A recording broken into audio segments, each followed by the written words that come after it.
ഓരോ സെക്കൻഡിലും ഓരോ മിനിറ്റിലും വരുന്ന വാർത്ത എന്ന് പറയുന്നത് പക്ഷിമേശ നിന്ന് കത്തുന്നു എന്നാണ്. അതിൽ ഗൾഫ് രാജ്യങ്ങൾ തവിടുപൊടിയാകാൻ പോകുന്നു എന്നതുമൊക്കെയാണ്. ഇനി ഈ ഗൾഫ് രാജ്യങ്ങളിലേക്ക് ഇറാൻ തൊടുത്തുവിടുന്നതാണ് ഇക്കണ്ട എല്ലാ മിസൈലുകളും. എന്നാൽ ഇവിടെ പറയാനുള്ള മറ്റൊരു കാര്യമുണ്ട്. ട്രംപിനെ തന്നെ വിറപ്പിച്ച ആ കപ്പൽ പടയെ തകർത്ത രാത്രിക്ക് രാത്രി ഇറാൻ നടത്തിയ ആ ഓപ്പറേഷൻ. ഇറാനിൽ ജനാധിപത്യം സ്ഥാപിക്കാനാണെന്ന വ്യാജേന അമേരിക്ക നടത്തുന്ന ഇടപെടലുകൾക്ക് പിന്നിൽ ഒരേ ഒരു ലക്ഷ്യമേ ഉള്ളൂ, അത് എണ്ണ എന്നതാണ്. ലോകത്തെ ആകെ എണ്ണ നിക്ഷേപത്തിന്റെ 17% വെനസ്വേലയെ മയക്കുമരുന്ന് മാഫിയയുടെ കേന്ദ്രമെന്ന് മുദ്രകുത്തി അവിടുത്തെ ഭരണകൂടത്തെ അട്ടിമറിച്ച അമേരിക്ക ഇപ്പോൾ ലക്ഷ്യം വെക്കുന്നത് 11% എണ്ണ നിക്ഷേപമുള്ള ഇറാനെയാണ്. സ്വന്തമായുള്ള 4% കൂടി ചേർത്താൽ ലോകത്തെ എണ്ണ വിഭവങ്ങളുടെ 1/3 അഥവാ 34% സ്വന്തം നിയന്ത്രണത്തിലാക്കുക എന്ന അമേരിക്കയുടെ തന്ത്രമാണ് ഇപ്പോൾ ഇവിടെ നടപ്പിലാക്കാൻ പോകുന്നത്.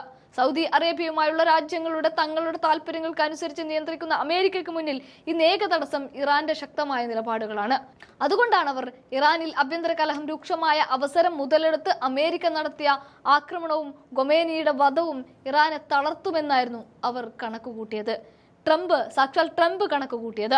എന്നാൽ ആ കണക്കുകൂട്ടലുകൾ തെറ്റിച്ചുകൊണ്ട് ഇറാനിയൻ ജനത ഒരൊറ്റ മനസ്സായി തങ്ങളുടെ ദേശീയതയ്ക്ക് പിന്നിൽ അണിനിരക്കുന്ന കാഴ്ചയാണ് കാണുന്നത്.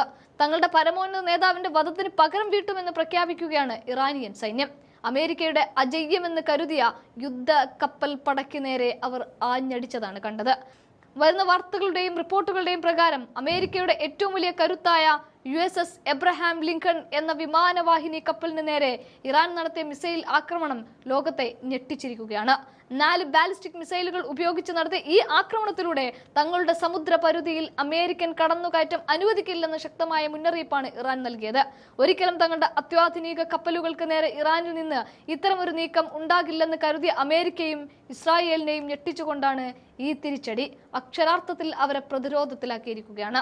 അമേരിക്കയുടെ താവളങ്ങൾക്ക് നേരെ നടന്ന വ്യാപകമായ ആക്രമണത്തിൽ ഇതിനകം തന്നെ അനവധി അമേരിക്കൻ സൈനികരും കൊല്ലപ്പെട്ടിട്ടുണ്ട്. അമേരിക്കയുടെയും ഇസ്രായേലിന്റെയും യുദ്ധവിമാനങ്ങളും ഇറാൻ വെടിവെച്ചിടുകയും ചെയ്തിട്ടുണ്ട്. ആ കണക്ക് നാണക്കേട് കൊണ്ടാണ് അമേരിക്ക പുറത്തുവിടാത്തത്.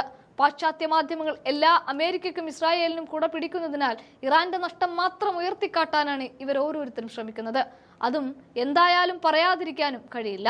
സോഷ്യൽ മീഡിയകൾ ഇല്ലായിരുന്നു എങ്കിൽ അമേരിക്കൻ താവളങ്ങൾക്ക് നേരെ നടന്ന ആക്രമണ ദൃശ്യങ്ങൾ പോലും പുറത്തു വരില്ലായിരുന്നു. ഇസ്രായേലിനും കനത്ത തിരിച്ചടിയാണ് ലഭിച്ചിരിക്കുന്നത്. നിരവധി ബാലിസ്റ്റിക് മിസൈലുകൾ അവിടെ തന്നെ വീണിട്ടുണ്ട്. അതിന്റെ കെടുതികൾ എത്രമാത്രമാണ് എന്നത് സംബന്ധിച്ച് നമുക്ക് ഊഹിക്കാൻ പോലും പറ്റുകയില്ല.